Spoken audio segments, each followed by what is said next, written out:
जय हिंद दोस्तों, स्वागत है आप सभी का आपके एक बहुत ही महत्वपूर्ण वीडियो में। तो पिछले काफी समय से काफी बच्चों के कमेंट आ रहे हैं मेरे पास में कि सर समझ में नहीं आ रहा कि अब अंत समय में पढ़ाई करें तो क्या करें यहाँ पर। ठीक है, एक तरीके से हम पर्यायवाची पढ़े या फिर हम यहाँ पर रटाफिकेशन मारे हिंदी का, या फिर हम गणित के क्वेश्चंस को सॉल्व करें, या हम बीएनएसएस की धाराओं में लगे रहे। तो करें तो क्या करें समझ में नहीं आ रहा है। ऐसा लग रहा है ये भी छूट गया, ये भी छूट गया, ये भी छूट गया, ये भी छूट गया। तो भाई मेरे सिर्फ एक बात कहूंगा, पहले तो आप अपने दिमाग को रखिए शांत, क्योंकि हलचल जहां पर भी है वहां पर कहीं कोई फायदा नहीं मिलने वाला आपको। आप अपने मन को जितना शांत रखेंगे, सही तरीके से सोचेंगे ना, आप उतना ज्यादा फायदा कमा पाएंगे। ठीक है, और ये मेरे भाई मतलब परेशानी भी उसी बच्चे को हो रही होती है जो कहीं ना कहीं पढ़ाई कर रहा होता है। जो पढ़ाई से वास्ता छोड़ देगा वहां पे उसको टेंशन नहीं रहेगा कि मूल विधि पे फोकस होगी, पहले हिंदी को कवर करेगी, संविधान को करे, कि किसके ऊपर में जाए। ठीक है, तो थोड़ा सा अगर ये चीजें आ रही है दिमाग में तो उसका मतलब आप सही दिशा में जा रहे हैं, इसके लिए घबराने की जरूरत नहीं है। ठीक, मैं आपको इस वीडियो के माध्यम से पूरे अंतिम 15 दिनों का रणनीति बताऊंगा कि अंतिम 15 दिनों में क्या करना है, ताकि आपकी मन की जो अशांति है वो शांति में बदल पाए। ठीक है, देखो यार, एक छोटी सी बात मैं आपको बताता हूं। मैंने खुद काफी सारे गवर्नमेंट एग्जाम्स निकाले हैं और उसमें मैंने हमेशा एक बात नोटिस की है, वो ये है कि ये 15 दिनों में जो रणनीति है वो सिर्फ इन 15 दिनों के लिए नहीं होनी चाहिए। इन मेरे भाई जो पेपर आप देने जाएंगे उसको मद्देनजर रखते हुए होना चाहिए था। ठीक है, कई लोग क्या करते हैं यहाँ पर कि बस पढ़ना है पढ़ना है पढ़ना है, रिवीजन करना है, इसी चीज के ऊपर में ध्यान रखते हैं और फिर जाकर के पेपर में लिपापोती करके चले आते हैं। तो ये काम आप मत करिएगा। ऐसे मान करके चलिए आज से 15 दिन के बाद में वो एक युद्ध है, उस युद्ध में परफॉर्मेंस कैसी होगी उसके लिए तैयारी हमारी अभी से होनी चाहिए। और इसके लिए सबसे जो मेन फैक्टर होता है वो होता है कि सब्जेक्ट को कितना टाइम अलॉट करना है। ठीक है, किन में कितने मार्क्स के टारगेट लेके चलने हैं, कौन कौन से ऐसे चैप्टर हैं जहां से क्वेश्चन फंसने ही फंसने हैं और उसको यहाँ पढ़ना है, और किन चीजों को छोड़ करके जाना है। तो तमाम तरह की बातें आज इस वीडियो के अंदर में हम लोग जो है वो डिस्कस करने वाले हैं। तो वीडियो को शुरू से लेकर के अंत तक देखिएगा ताकि सारी बातें समझ में आप लोगों को आ सके। तो याद करिए, ये वो दिन मेरे भाई जहां पर आपका पेपर होने वाला है और यही आपका फाइनल काउंटडाउन है। ठीक है, जहां पूरे उत्तर प्रदेश में लगभग हर डिस्ट्रिक्ट में बच्चे बैठे होंगे, ओएमआर शीट में गोले लगा रहे होंगे, और उन्हीं में से कुछ बच्चों का भविष्य भी तय होने वाला है, कुछ के कंधे पे सितारे लगने वाले हैं। क्या आप वो हो सकते हैं? तो हो सकते हैं, बिल्कुल हो सकते हैं, अगर आपने मेरी चंद बातें मानी तो। सबसे पहले आपका परीक्षा मार्च महीने में प्रस्तावित है, तो यहाँ पर आपके लिए एक एक मिनट बहुत कीमती है। ठीक है, और मैं आपको कुछ भी बताऊं कि आप इतने घंटे पढ़ो, ये पढ़ो, उसके लिए पहले आपके अंदर से आवाज आना वो बहुत जरूरी है। आपके अंदर से ये होना बहुत जरूरी है कि यार बहुत वक्त बर्बाद कर लिया, ठीक है भाई, अब 10-15 दिन बचे हुए हैं और ये 10-15 दिनों के अंदर में जितना अपने आप को खींच सकते हैं हम लोग उतना खींचेंगे, जितना नहीं छोड़ सकते उतना नहीं छोड़ेंगे, जितना वक्त अपने सपने को पूरा करने के लिए दे सकते हैं उतना देंगे, क्योंकि ये डेट के बाद में फिर आप रिलैक्स मोड में आ ही जाएंगे। फिर आपका जो होगा कांस्टेबल का पेपर होगा, लेकिन कुछ दिन आप रिलैक्स करोगे। तो जितना आपके पास में ये 15 मार्च तक का समय, उसके एक एक मिनट को आप यहां पर यूटिलाइज करो। जितना यूटिलाइज करोगे आपको मेरे भाई यहाँ फायदा होगा। तो इसके लिए हमने आपके लिए एक बहुत प्यारा शेड्यूल बनाया, क्योंकि आज के समय जैसे मैं किसी को कह रहा हूं ना कि भाई आप इतने घंटे इस पे दे दो, इतने घंटे इस पे दे दो, तो बच्चे का ये रहता है सर आप थोड़ा अपने अंदाज में बता देते तो बड़ा सही रहता। तो मैंने यहाँ पर अपने तरफ से एक छोटा सा आपको मिनी शेड्यूल दिया है। ठीक है, और 12 घंटे का शेड्यूल मैंने आपको दिया है। देखो प्रैक्टिकली 12 घंटे पूरे महीने तक पढ़ना, 2-2 महीने तक पढ़ना प्रैक्टिकली पॉसिबल नहीं है। ठीक है, लेकिन अंतिम के 10 दिनों में है ना, 12-12 क्या लो तो 16-16 घंटे भी पढ़ाई कर रहे हैं, 14-14 घंटे भी पढ़ाई कर रहे हैं। और कहीं ऐसा ना हो कि आपसे ज्यादा पढ़ करके वो आपसे लीड लेके निकल जाए, फिर उसके बाद में आप घंटों का नापतोल करते रह जाना। तो अपनी तरफ से एक प्रारूप मैंने आपको दिया है, जो मानना आपके ऊपर में है और नहीं मानना भी आपके ऊपर में है। मैं ये नहीं कहता कि एकदम ऐसे ही अपने आप को फॉलो करो, लेकिन इस तरह का कुछ अपना बना करके अंतिम जो है 15 दिनों के अंदर में आप अप्लाई करो। तो सबसे पहले जो सुबह का समय होता है वो याद करने का समय होता है। और ऐसे केस में आपको फोकस करना है कि सुबह के समय में पढ़ी हुई एक एक बात आपके दिमाग में फिट हो। फ्रेश मेमोरी होती है उठने के बाद में। तो मॉर्निंग में मैंने 7 से लेकर के 8 बजे तक आपका करंट अफेयर स्टैटिक जीके रखा है। और याद रखिए, जो करंट अफेयर है आपका वो आखिरी के 6 से 8 महीने का आपका होना चाहिए। और स्टैटिक जीके में कौन कौन से पॉइंट महत्वपूर्ण है वो भी आगे चल करके बताएंगे, जिसको आपको यहाँ पर जो है शुरू के 1 घंटे में पढ़ना होगा। फिर उसके बाद में आधे घंटे का अपना ब्रेक ले लीजिए 8 से लेकर के 8:30 तक, और इसमें अपना जो है ब्रेकफास्ट रिफ्रेशमेंट अपना कर लीजिए। फिर लेकिन वापस 8:30 के बाद फ्रेश माइंड होकर के आइए। कई ऐसे बच्चे होते हैं जो सुबह फिजिकल के लिए जाते हैं, और सुबह फिजिकल के बाद में जाते हैं तो जो ये 8 से 8:30 का ब्रेक होता है ना, इसको वो 9:30 तक मेरे भाई यहाँ पर जो है लेके चले जाते हैं। आधा घंटा नाश्ता करेंगे, नींद आएगा तो वो सो जाएंगे, फिर 9:30 से उठ के पढ़ाई करना शुरू करेंगे। तो 2-2 बार सोओगे ना तो कभी तुम्हारी स्लीप साइकिल कंप्लीट नहीं होगी। और मेरे भाई साइंटिफिकली यहाँ पर जो है तुम सोच रहे हो कि तुमको रेस्ट मिल रहा है, बल्कि वो रेस्ट नहीं मिल रहा है, वो तुमको और थकान के मोड में लेके जा रहा है। तो नींद आए तो कमरे में टहल करके पढ़ना शुरू कर दो, लेकिन दोबारा से यहाँ पर ब्रेकफास्ट के बाद में सोने की जरूरत नहीं है। ठीक है, 8:30 से लेकर के 10:30 तक 2 घंटे का आपका वक्त है, जिसमें जीएस और मूल विधि को बढ़िया तरीके से कवर करना है। अब बोलोगे सर हमको पता सिलेक्शन तो यही सब्जेक्ट दिलाएगा, लेकिन इसमें पढ़े तो क्या पढ़े? वो पढ़ो जो तुम्हारा गलत हो रहा है। जो तुम्हारा सही है उसका रिविजन से काम हो जाएगा, लेकिन आए दिन के मॉक टेस्ट में जो आप दे रहे हो वहां यहाँ पर जो गलतियां आपकी हो रही हैं उन गलतियों के ऊपर में काम करिए, क्योंकि जिस भी व्यक्ति ने आपका मॉक बनाया होगा, जिस कंपनी ने भी बनाया होगा, उस कंपनी के अंदर काफी सारे लोग होंगे, सारे एक्सपर्ट होंगे, और उनको ये आभास होगा यहाँ पर कि ये विषय वस्तु से यहाँ से ये सवाल बन रहा है, और अगर आप उस चीज को गलत करके जा रहे हैं तो कहीं ना कहीं पेपर में गंदा परिणाम देखने को मिल सकता है। तो यहाँ पर इस चीज का ध्यान रखें। उसके बाद 10:30 से लेकर के 1 बजे तक वो वक्त होता है जहां पर दिमाग थोड़ा कैलकुलेटिव मोड में जा चुका होता है, या ये कहिए कि कुछ नया पढ़ेंगे तो अब याद नहीं होगा, तो हमसे प्रैक्टिस करवा लीजिए। तो उस वक्त में आपको मैथ्स पर फोकस करना है, और मैथ्स के लिए अंतिम 15 दिनों में मैं आप लोगों के लिए यूट्यूब पर प्रैक्टिस सेट लेकर के आ रहा हूं, और प्रैक्टिस सेट के माध्यम से पूरे यूपीएसआई का संपूर्ण 360 डिग्री रिवीजन हम करवा देंगे। संपूर्ण अभी चैप्टर वाइज हम पढ़ा रहे थे, जहां तक चैप्टर वाइज हो गया 36 मैराथन में वहीं रोक देंगे, और उसके बाद में मेरे भाई यहां पर जो है हम आपका लेकर के आ जाएंगे प्रैक्टिस सेट, और प्रैक्टिस सेट के माध्यम से कराएंगे।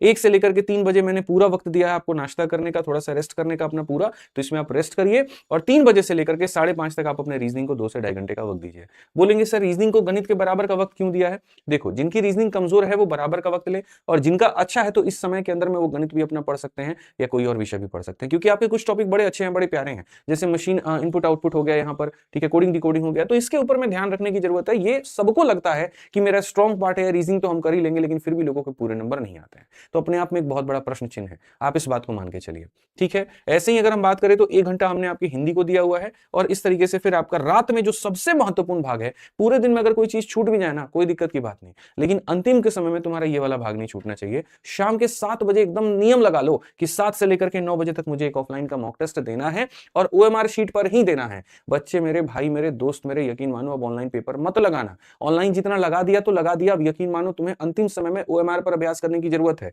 होगे तो मेरे भाई यहाँ पर अपने आगे तिरम खान, होगे बहुत बड़े बादशाह, ठीक है, लेकिन यकीन मानो पेपर में जाओगे सारा धाराशाही वहां हो जाएगा, ठीक है। तो ओएमआर लेकर के आ जाओ, और ओएमआर से कुछ सेट लगाना शुरू कर दो, इस बात का ध्यान रखो। कहीं का कोई भी सेट मिले, आपका पहले से प्रिपेयर्ड है, कुछ सेट के ऊपर में प्रैक्टिस करो, गोला भरने पर प्रैक्टिस करो, कुछ वो 10 mm वाली शायद एक बॉल पेन आती है ब्लैक कलर की, जो ओएमआर को जल्दी भरती है, उससे लेकर के प्रैक्टिस करना शुरू करो। नहीं तो जानकारी बहुत होगी, लेकिन जाकर के पेपर में हार जाओगे, वो हारना नहीं है। और न सिर्फ मॉक देना है, बल्कि रात में उन गलतियों के ऊपर में काम भी करना है। क्या फायदा वैसी ब्लड टेस्ट का जिसको डॉक्टर से दिखा करके बाद में उसका इलाज ही ना कराया, उसके लिए दवा ही नहीं खाया, पता चला कोई बीमारी भी निकली थी, उसको छोड़ दिया हमने, नजरअंदाज कर दिया। तो ये तुम्हारा ब्लड टेस्ट है, और उसका इलाज तुम्हें कैसे करना है, तो मेरे भाई गलतियों को सुधार करके करना है, ध्यान रखो, ठीक है। तो मैं थोड़ा सा, एक बच्चे मेरे से कह रहे थे कि सर कितना टाइम औसतन हम किसी चीज के ऊपर में दे या किसी सब्जेक्ट के ऊपर में दे, तो मेरे तरफ से भाई देखो, यहाँ पर ओएमआर शीट 120 मिनट का आपका पेपर है, 120 मिनट में 10 मिनट आप ओएमआर को भरने के लिए ले लीजिए, 15 मिनट भी आप ले सकते हैं, कोई दिक्कत नहीं है। इतना माइंडसेट बना करके चले कि यार पूरे पेपर के दौरान तो मेरा इतना लगना ही लगना है। अच्छा, ओएमआर साथ के साथ भरना है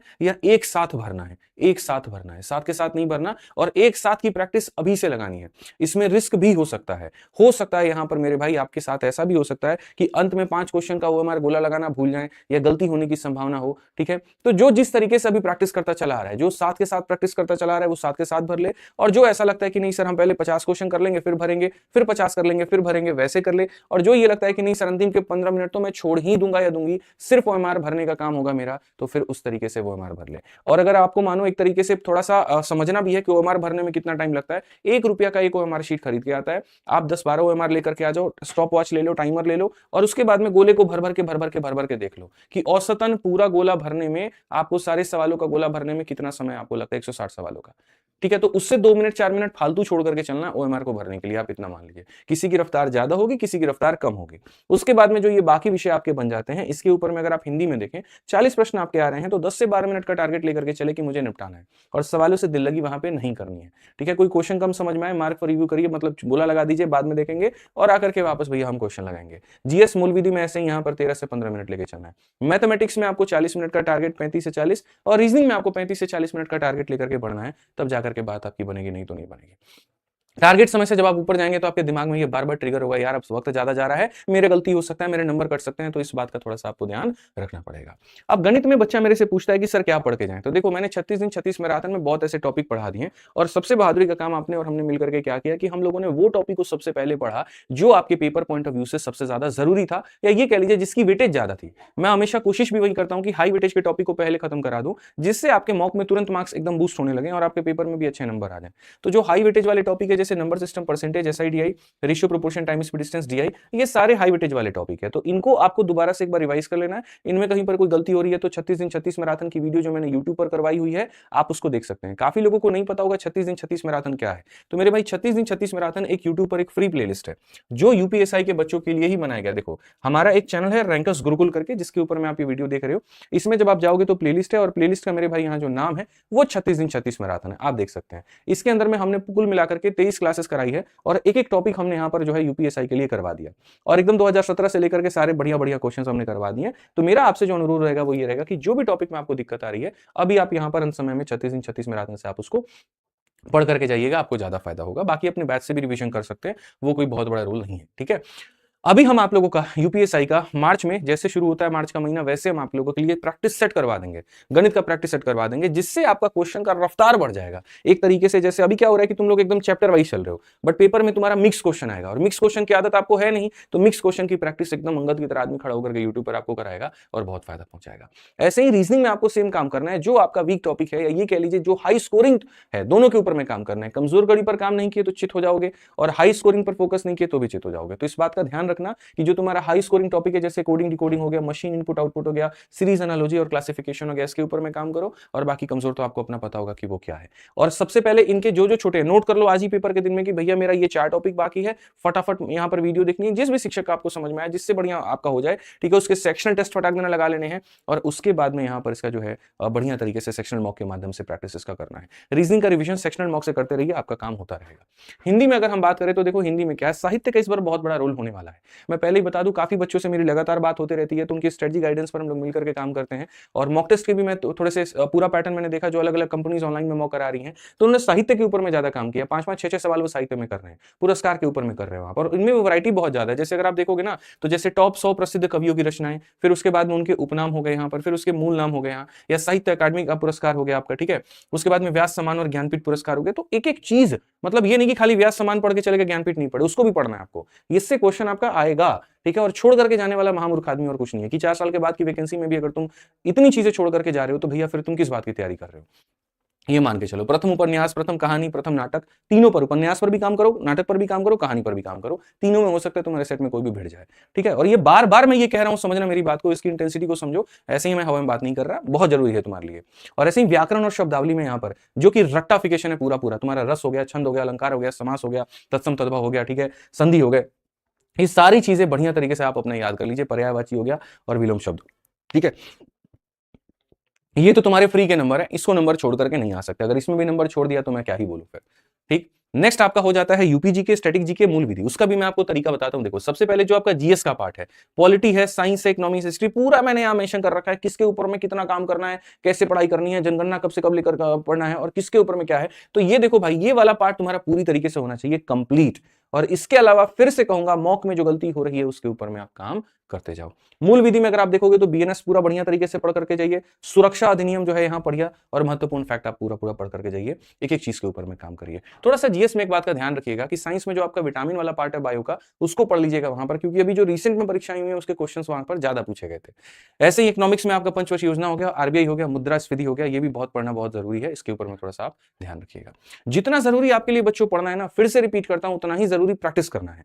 तो अगर मान लीजिए ऑफलाइन में आपको यहाँ पर कोई सेट मिल जाता है, कोई बढ़िया इंस्टीट्यूट, बढ़िया कंपनी, बढ़िया पब्लिकेशन का, तो आप उससे प्रैक्टिस कर सकते हैं। या फिर मैं आपको दोस्तों बताऊं तो हमारी पब्लिकेशन ने भी हमारे जो 11 सेट आपको लगाए हैं, बनाए हैं आप लोगों के लिए। यहाँ पर ये 11 सेट का हमने यूपीएसआई वाले बच्चों के लिए बनाया था, आप इससे भी प्रैक्टिस करके जा सकते हैं। हालांकि इससे आप लोगों को प्रैक्टिस जरूर करनी चाहिए, क्योंकि जो बातें मैंने बताई है आपको कि साहित्य के 5 से 6 क्वेश्चन आने वाले हैं, तो उसी तरीके से इसके सेट को बनाते वक्त में हमने ध्यान रखा। नंबर सिस्टम और एचसीएफ एलसीएम के क्वेश्चंस पढ़ने वाले हैं, तो इसके गणित में हमने उसी तरीके से ध्यान रखा। जीएस और करंट अफेयर का हमने पर्टिकुलरली लास्ट 6 मंथ के करंट अफेयर के आधार पर इसका सेट बनाया, और जीएस में भी उसी तरीके से हमने काम किया। तो हमने यूपीएसआई वाले छात्रों के लिए 11 मॉक टेस्ट इसके अंदर में बना दिया है, 11 ओएमआर शीट भी इसके अंदर में है, और ये आपको अपना ऑर्डर करने पर आपके घर पर 1 से 2 दिनों के अंदर पहुंच जाएगा, और पूरे के पूरे 11 सेट अंतिम 11 दिनों में आप लगा करके जाइए।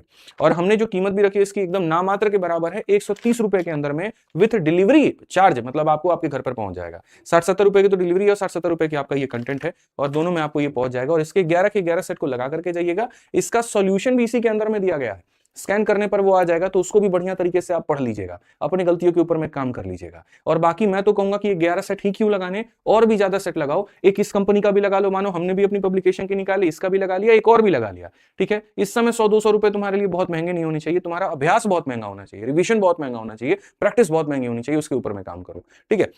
इससे क्या होगा, मिक्स्ड वाइब आ जाएगा कि इधर से भी पूरा पढ़ लिया, उधर से भी पूरा पढ़ लिया। तो मैंने शुरू में कहा था, आज एक बात जो करूंगा वो एस्पिरेंट वाली बात करूंगा मेरे भाई यहाँ पर, कि जो तुम्हारे लिए सबसे ज्यादा सटीक और फायदेमंद हो, ठीक है। स्टैटिक जीके में तुम्हारा लोक और शास्त्रीय नृत्य हो गया, इसके ऊपर में पूरा फोकस करिए। जो महत्वपूर्ण दिवस है, जो महत्वपूर्ण मुख्यालय है, इसके ऊपर में काम करके जाइए, ठीक है।